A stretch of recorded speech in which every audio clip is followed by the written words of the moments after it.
Luc 6, verset 27, on continue et on va lire ensemble Luc 6, 27. « Mais je vous dis, à vous qui m'écoutez, aimez vos ennemis, faites du bien à ceux qui vous haïssent, bénissez ceux qui vous maudissent, priez pour ceux qui vous maltraitent. Si quelqu'un te frappe sur une joue, présente-lui aussi l'autre.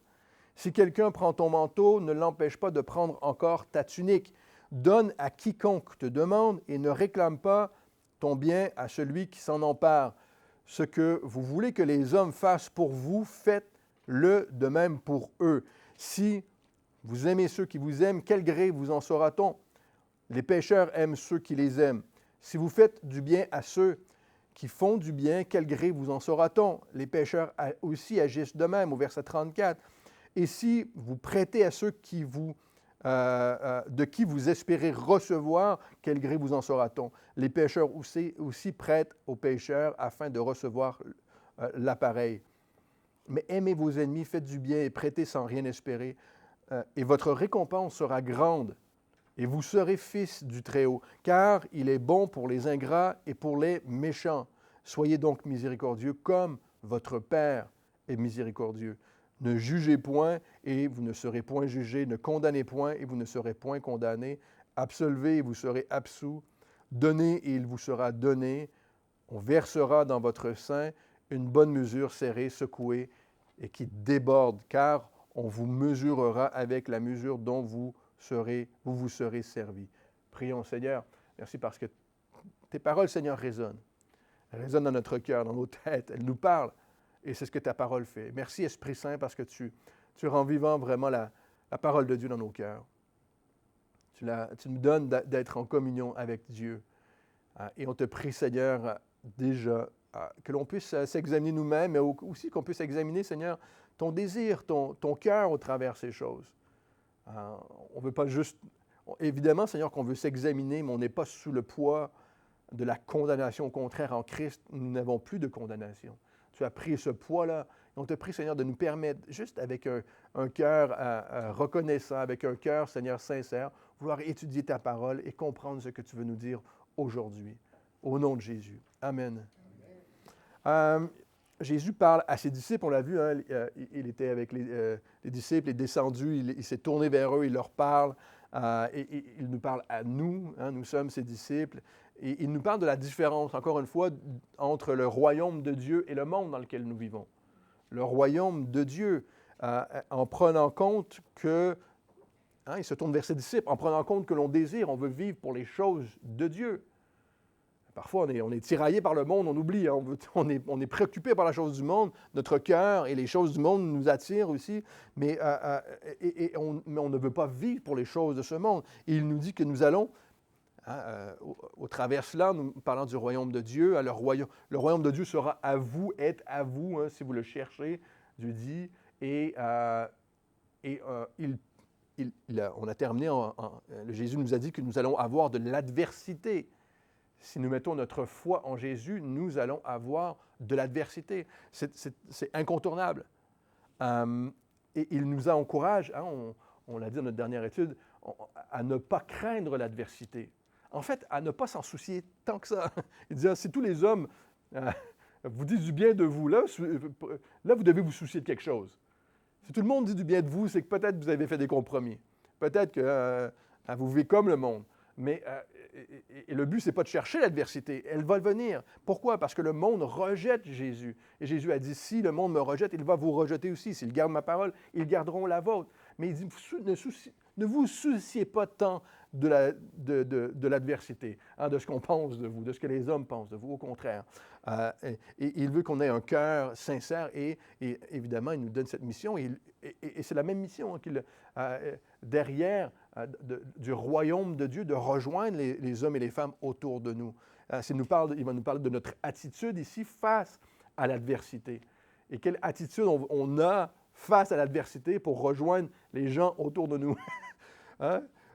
Lorsqu'on conduit notre voiture, habituellement, on veut que l'adversité... Moi, je dis souvent, laissez-moi tranquille. les conducteurs, je fais tout pour qu'ils m'évitent. Laissez-moi tranquille. Hein? Parfois, on a cette attitude-là de dire, bon, ben, on pense que c'est la meilleure attitude, de s'éloigner Mais on veut avoir une bonne attitude, évidemment. Hein? On veut démontrer que le Seigneur travaille dans notre vie. J'espère que c'est la même chose pour vous. Et il nous dit ici hein, quelle devrait être notre réaction face à l'adversité. Et en réalité, ce que le Seigneur nous donne ici, c'est un appel à la persévérance, à persévérer, à continuer. Et il dit au verset 27, « Mais je vous dis, Jésus dit, à vous qui m'écoutez. » On n'a pas la clé ici, le secret ici hein, de ce qui suit. Écoutez le Seigneur Jésus. C'est la clé. Écoutez ce qu'il a à nous dire. On veut l'écouter. On veut entendre ce qu'il a à nous dire, ses paroles. Et ses paroles sont claires. Ses paroles sont claires et sa parole est encore véritable pour nous aujourd'hui. Hein, les béatitudes, ce qu'on vient de voir, c'est la dernière étude, hein, par ça, on va passer dans des paraboles, mais on a fait beaucoup de philosophie autour des, autour des béatitudes. On en a fait beaucoup de philosophie. Mais les paroles de Jésus sont claires et simples. Hein. Aimez vos ennemis, faites du bien à ceux qui vous haïssent, bénissez ceux qui vous maudissent, priez pour ceux qui vous maltraitent. On peut philosopher aussi autant qu'on veut. C'est ce que Jésus nous demande de faire. C'est ce que nous devrions faire. Il va nous dire dans notre prochaine étude, hein, à ceci, hein, on reconnaît un arbre à ses fruits. Jésus vient de dire, « Heureux, vous qui êtes pauvres, car le royaume de Dieu est à vous. Heureux si vous avez faim. Heureux si vous pleurez maintenant. Heureux serez-vous lorsque les hommes vous haïront, lorsqu'on vous chassera, vous outragera, rejettera votre nom hein, comme infâme à cause du Fils de l'homme. » Et maintenant, il nous dit comment réagir face à tous ceux qui nous haïssent, nous outragent, nous rejettent, nous maudissent, nous maltraitent à cause de notre foi en Jésus. Je dois, hein, c'est un impératif. Tu dois, c'est un impératif ici. Tu dois les aimer, leur faire du bien, les bénir et prier pour eux. Vous êtes avec moi ce matin. On doit les aimer, leur faire du bien, les bénir, prier pour eux. Jésus, encore, nous parle du royaume de Dieu ici, qui est différent du monde dans lequel nous vivons. Et ça signifie que nous sommes différents. Nous sommes différents pas parce qu'on est meilleur à garder la loi, frères et sœurs. Hein? Pas parce qu'on est meilleur à respecter la loi et à respecter les commandements. Les légalistes pensent ça. On n'est pas différents à cause de ça. Mais parce que nous avons reçu quelque chose de la part de Dieu qui a changé notre attitude, qui a changé notre cœur face au monde. Et on ne regarde plus ces choses comme une obligation seulement, comme un ordre, une loi, quelque chose de légal à observer, mais on regarde ces choses avec une disposition de cœur qui est différente que celle que nous avions avant de connaître Jésus. Je ne sais pas comment vous étiez avant de connaître Jésus. On se ressemble un peu tous, là, et on avait tendance à rejeter ces choses-là. Hein? À vouloir ramener notre propre justice. Hein? C'est là le grand changement, à vouloir amener ma justice, à vouloir se faire justice, à vouloir condamner nous-mêmes, à vouloir juger nous-mêmes lorsqu'on nous maltraitait, n'est-ce pas? Et la clé est d'aller chercher ici quelque chose qui n'est pas en toi. Si Dieu te dit de prier pour quelqu'un ou pour tes ennemis, c'est que ce que tu as besoin n'est pas en toi. Tu es avec moi, hein? La clé, c'est d'aller chercher quelque chose qui n'est pas en toi. Car tout ça, c'est au-dessus de nos capacités réellement. Cet amour, cette force, cette bénédiction, cette piété face à l'adversité est impossible à offrir si nous ne l'avons pas reçu nous-mêmes ou si on ne se souvient pas que nous l'avons reçu nous-mêmes. Et c'est là où parfois on devient un tout petit peu dans notre cœur. On oublie ce que nous-mêmes on a reçu. On oublie nous-mêmes hein, qu'on a reçu cela. Hein, cette force, Romains chapitre 5 nous dit hein, que l'amour de Dieu est répandu dans nos cœurs par le Saint-Esprit qui nous a été donné. C'est lui qui répand dans nos cœurs cet amour-là. Plus on reste près de Dieu, plus on va à Dieu, plus on va trouver cette force, cet amour, cette bénédiction, cette piété face à l'adversité ou dans le monde dans lequel on vit. Vous savez, le désir de Dieu est que les personnes soient sauvées. Son désir était que vous soyez sauvés, que je sois sauvé, et c'est le désir de Dieu. La justice de Dieu, c'est qu'une personne mette sa foi en Jésus. C'est que quelqu'un mette sa foi en Jésus. Et c'est ce que Jésus nous a offert à nous. Romains chapitre 5 nous dit encore, alors que nous-mêmes nous étions ennemis de Dieu. Romains chapitre 5. Jésus est mort pour nous, afin que nous soyons réconciliés avec Dieu. Vous entendez cela? Au moment où nous avons mis notre foi, nous étions ennemis de Dieu. Et maintenant, tournez avec moi dans 2 Corinthiens chapitre 5. Romains 5 nous dit qu'au moment où nous étions ennemis de Dieu, Jésus est mort pour nous, pour moi, pour chacun d'entre nous, afin de nous réconcilier à Dieu. Il a amené la réconciliation dans notre vie avec Dieu. 2 Corinthiens chapitre 5,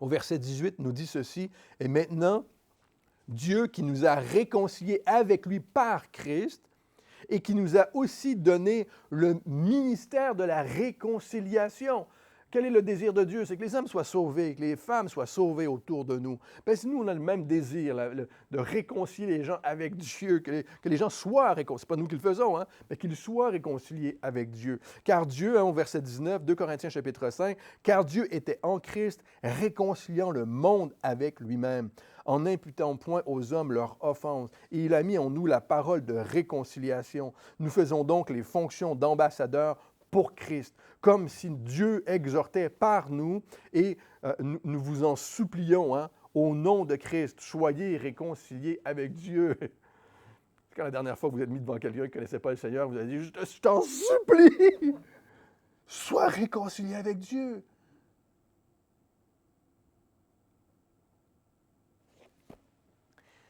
Et ça demande de réaliser, frères et sœurs, ce que nous sommes face à Dieu. Nous sommes des pécheurs sauvés par grâce. Et ça nous demande de réaliser ce que le monde est. Des pécheurs perdus sans Christ.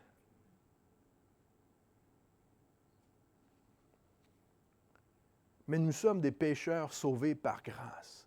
Nous avons été ennemis de Dieu et le Seigneur nous a réconciliés. Il est mort pour nous, il nous a fait grâce. C'est extraordinaire, n'est-ce pas?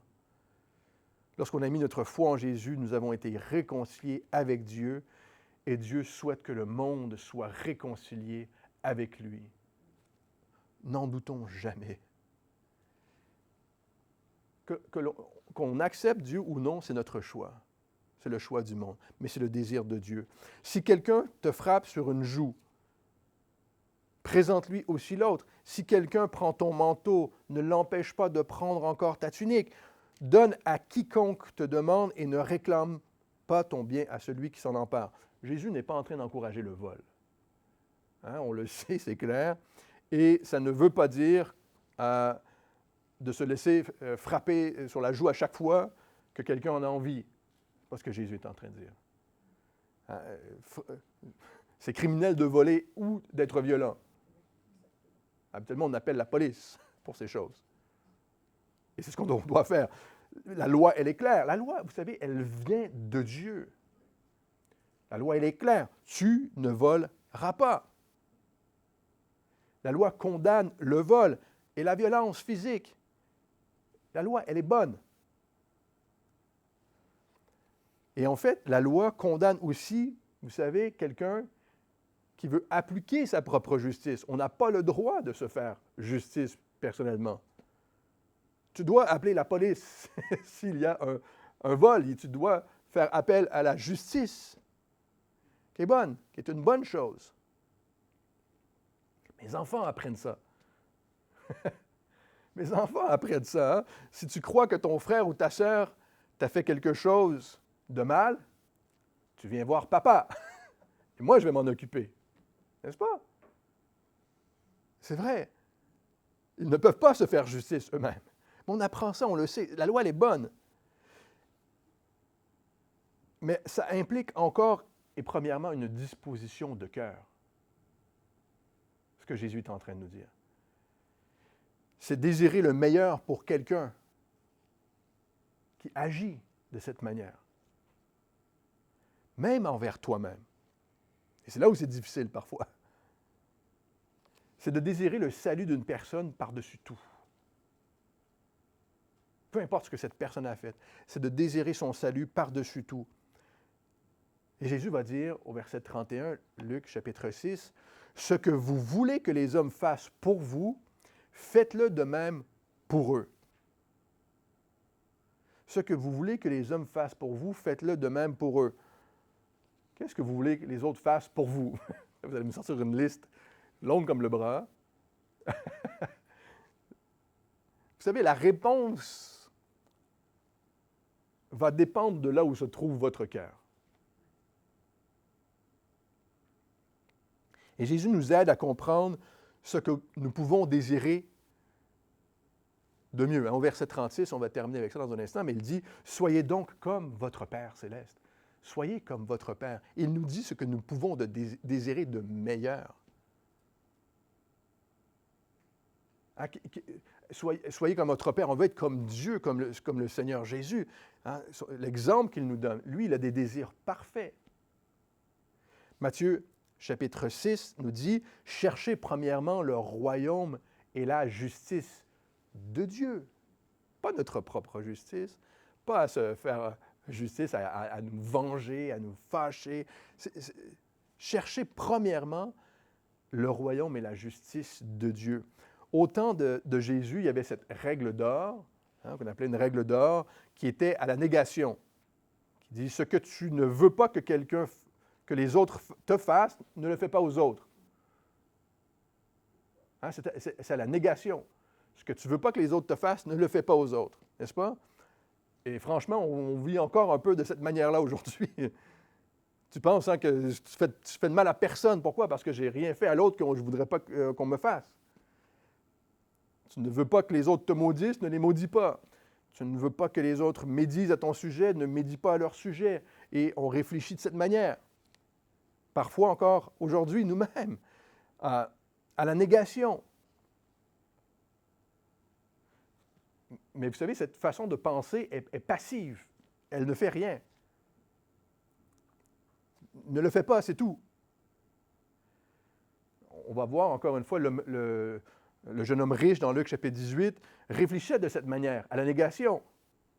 Il n'avait jamais menti, il n'avait jamais volé, il n'avait jamais tué. Et Jésus lui dit, hein, vous vous souviendrez, Luc chapitre 18, « Il te manque encore une chose, vends tout ce que tu as. » Fais quelque chose.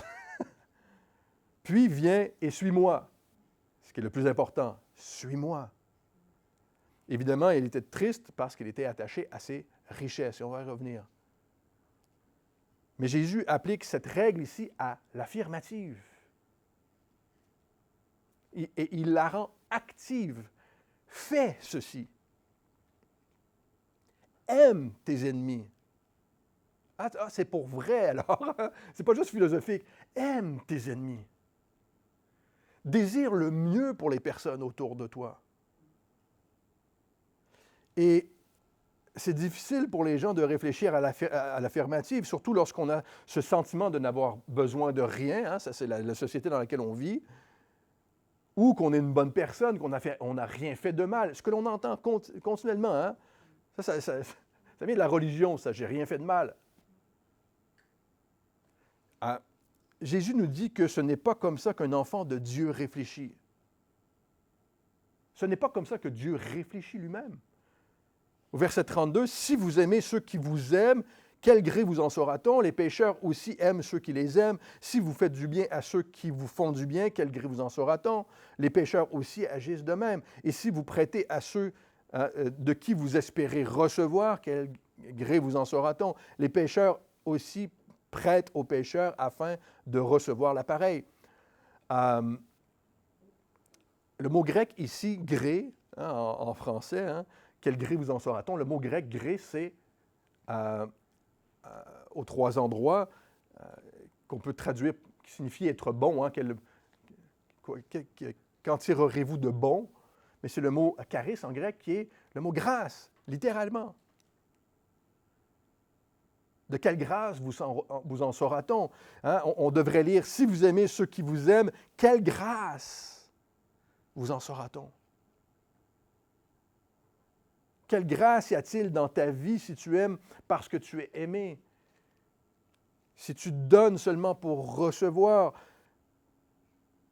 Jésus dit, les pécheurs, ceux qui ne connaissent pas Dieu, qui ne connaissent pas le Seigneur, donnent pour recevoir et prêtent avec des intérêts et aiment ceux qui les aiment, hein, dans ce monde et ceux qui... Hein, si tu fais comme eux, où est la grâce de Dieu dans ta vie?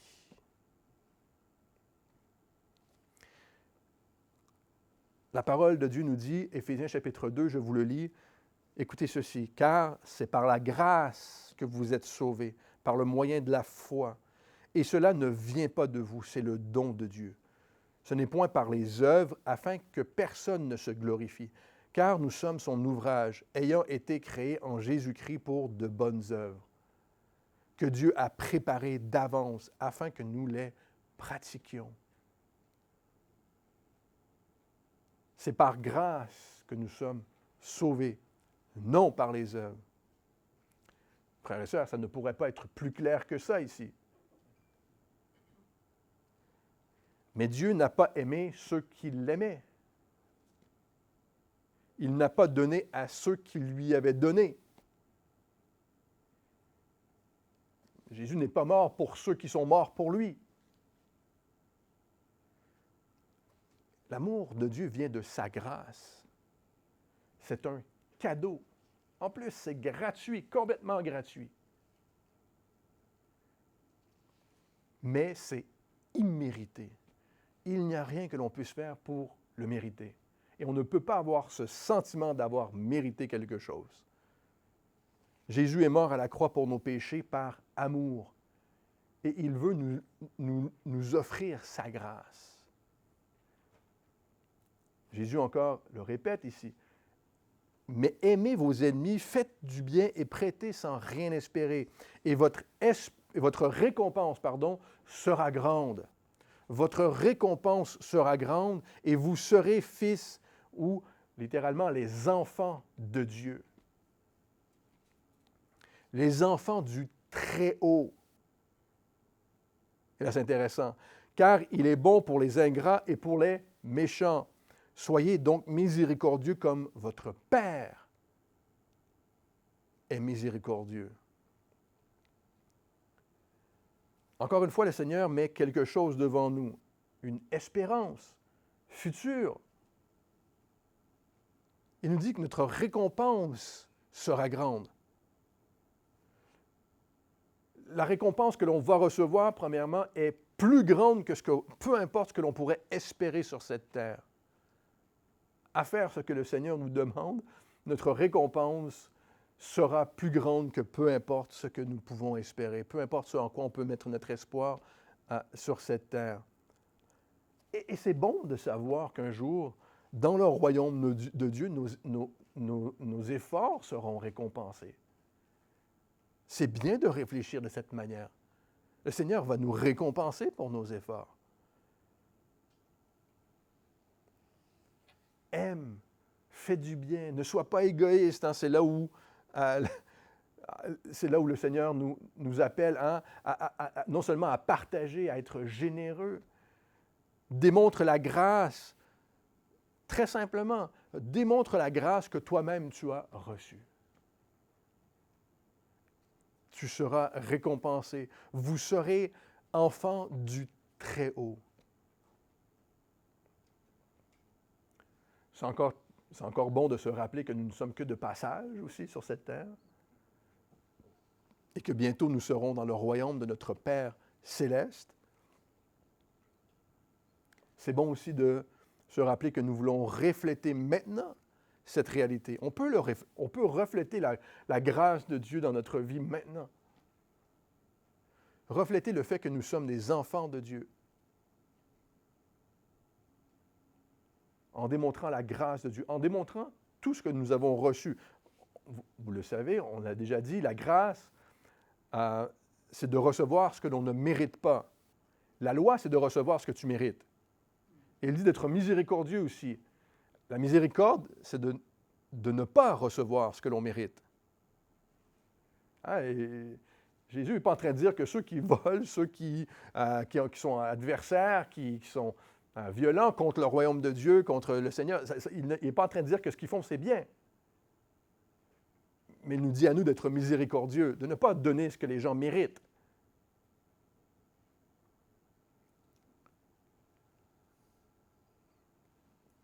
Et vous savez, c'est ce qui fait que Dieu est Dieu. C'est ce qui fait qu'il est qui il est. Il est bon pour les ingrats et les méchants. Wow! Dieu est bon pour les ingrats et les méchants à cause de sa grâce. Dieu vous a fait grâce, faites grâce. Dieu vous fait miséricorde, faites miséricorde. Jésus nous a montré à prier de cette manière, on l'a chanté ce matin, Matthieu chapitre 6. « Pardonne-nous nos offenses, comme nous aussi nous pardonnons à ceux qui nous ont offensés. » Vous savez, c'est probablement les deux choses les plus difficiles à faire dans la vie chrétienne. Faire grâce et pardonner. Vous savez quoi? Même avant qu'on vous demande pardon. Faire grâce et pardonner avant même que l'on vous demande pardon pour quelque chose. C'est entre vous et Dieu de pardonner quelqu'un qui vous a fait du mal. Mais on veut ressembler à notre Père céleste. Non seulement suivant l'exemple de Jésus, notre Sauveur, notre Seigneur, mais suivant Jésus lui-même. Car, encore une fois, c'est en lui que nous trouvons la force, c'est en lui que nous trouvons la joie, c'est en lui que nous trouvons tout ce dont nous avons besoin pour faire ce qui nous est demandé. Et de cette manière, on peut être un témoignage pour ceux qui ne le connaissent pas. Et ça ne signifie pas que nous sommes des exemples parfaits, évidemment, mais on désire profondément que les gens autour de nous connaissent le Seigneur, par-dessus toute chose. Et qu'eux aussi soient des enfants de Dieu, qu'ils aient cette relation avec Dieu. Et ce n'est pas pour rien que Jésus ici, c'est la première fois qu'il mentionne Dieu le Père, qu'il va dire à ses disciples que le Très-Haut, c'est notre Père céleste. Verset 37, « Ne jugez point, et vous ne serez point jugés. Ne condamnez point, et vous ne serez point condamnés. Absolvez, et vous serez absous. » J'aime beaucoup ce mot. Pourquoi? Parce qu'on pense toujours à l'Église catholique. Absous, l'absolution. C'est le Seigneur qui nous fait ces promesses ici. C'est lui. Nous sommes ses enfants. Et si nous sommes ses enfants et que nous démontrons sa grâce,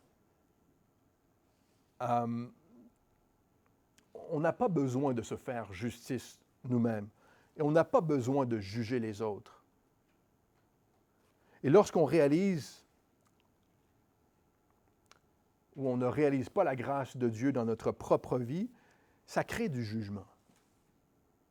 Lorsqu'on oublie la grâce dont nous avons été graciés, ça crée ce jugement dans notre cœur. Et on commence à tout critiquer. Alors que j'ai été gracié. Jésus nous dit d'avoir du discernement. Il ne nous dit pas de ne pas avoir de discernement, de ne pas reconnaître les choses qui sont mauvaises. Mais que le Seigneur veut rejoindre. Ne jugez pas. Ne condamnez point. Absolvez. Il nous dit qu'il veut rejoindre tout le monde. Il nous dit qu'il peut changer la vie de n'importe qui. Il n'y a aucune exception ici. On reconnaît que c'est lui qui juge. On reconnaît que c'est lui qui libère aussi. On reconnaît que lui seul absout. Hein? Ce n'est pas un prêtre qui fait ça. Ce n'est pas un pasteur qui fait ça. Dieu seul peut absoudre tes péchés. Le Seigneur seul peut dire, comme on l'a vu, « Va, tes péchés te sont pardonnés. » Un jour, nous serons complètement libérés. Hein? Et nous, ça, c'est une des espérances de la vie chrétienne. On attend ce jour où on sera complètement libéré du péché et nous recevrons notre récompense. Et nous serons auprès de notre Père céleste à jamais.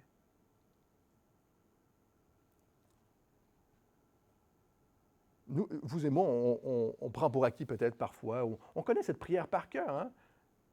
Notre Père qui est au ciel, que ton nom soit sanctifié. Ce n'est pas une surprise pour nous, ça ne nous étonne plus d'appeler Dieu le Père.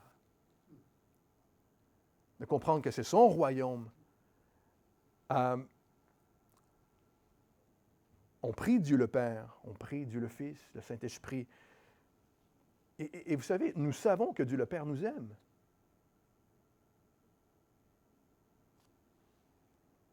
On sait à qui nous nous adressons, n'est-ce pas?